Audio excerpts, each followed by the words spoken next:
Today I'm going to teach you how to do this exercise. Let's go. I know what you're thinking. You're probably asking yourself, why do I look so good all of a sudden? And the answer is, we've had a few sunny days here in Tel Aviv, so I got to increase my melanin levels. But if you're asking yourself, what the was that exercise? Well, it's an amazing balance drill that has many benefits, like developing dynamic strength, coordination, and control. But above anything else, it's a complex way of moving, and I think you'll enjoy the challenge. In this video, I'm going to teach you how to do it and even a harder variation of it.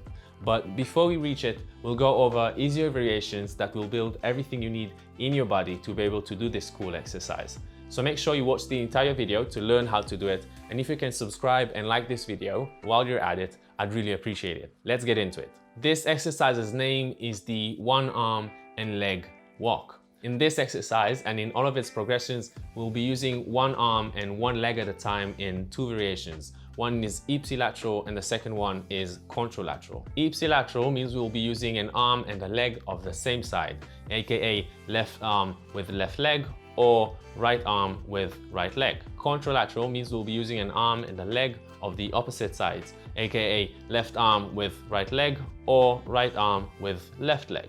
We start by standing on one leg and then touching the floor with the arm of the opposite side. We touch the floor with our entire palm and then go back up, take a step forward with the leg that was just in the air, and then do it again. Only now we're doing it for the other side. Make sure you're not falling on the ground with your hand. You just want to touch it and then go back up. Do 3 sets of 20 steps. Then we do the same with the ipsilateral version, using an arm and a leg of the same side. The concept is the same. We stand on one leg, then touch the floor with our hand, then go back up, take a step and do it again. If you find it easy, wait for the next progressions. The next level of this exercise requires us to transfer weight to the arm, touching the floor, and then go back. It might seem like an easy thing to do, but trust me, it's not. Start in the same way as the previous variation by standing on one leg and then touching the floor with our hand. Only that now we want to transfer as much weight as we can to that arm and then go back, take a step forward and do it again.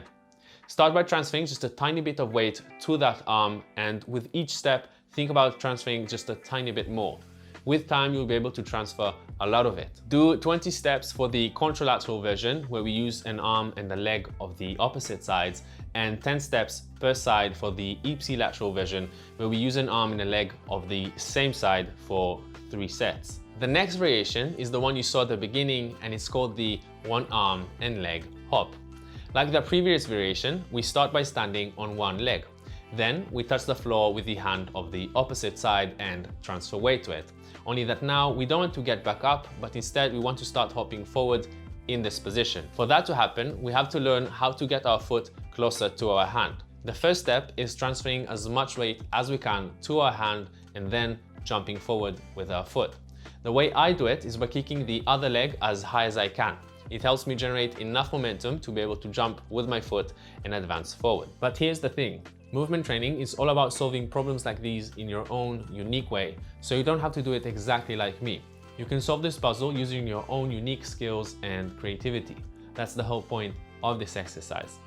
Do 3 sets of 10 steps per side for this contralateral version, and do the same for the ipsilateral version, where we use an arm and leg of the same side. It's a bit harder than the contralateral version. This progression is not easy in any way, and you'll probably fall quite a lot, and that's fine. That's how we teach our nervous system to move in the way we want to, by exposing it to challenges.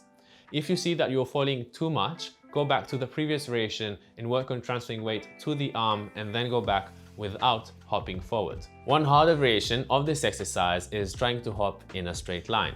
If you find it not challenging enough, try doing it slowly with no continuity between steps, hopping one step at a time. That's it. This exercise will really help take your balance to the next level, improve your coordination and control, and develop dynamic strength in your shoulders, core, and legs. Remember that it takes time to develop new abilities and adapt to new challenges. So don't be harsh on yourself and enjoy solving this puzzle. Don't forget to subscribe, turn notifications on, and like this video if you can. It would really help me expose more people to how amazing and fun movement training is. Until next time, peace.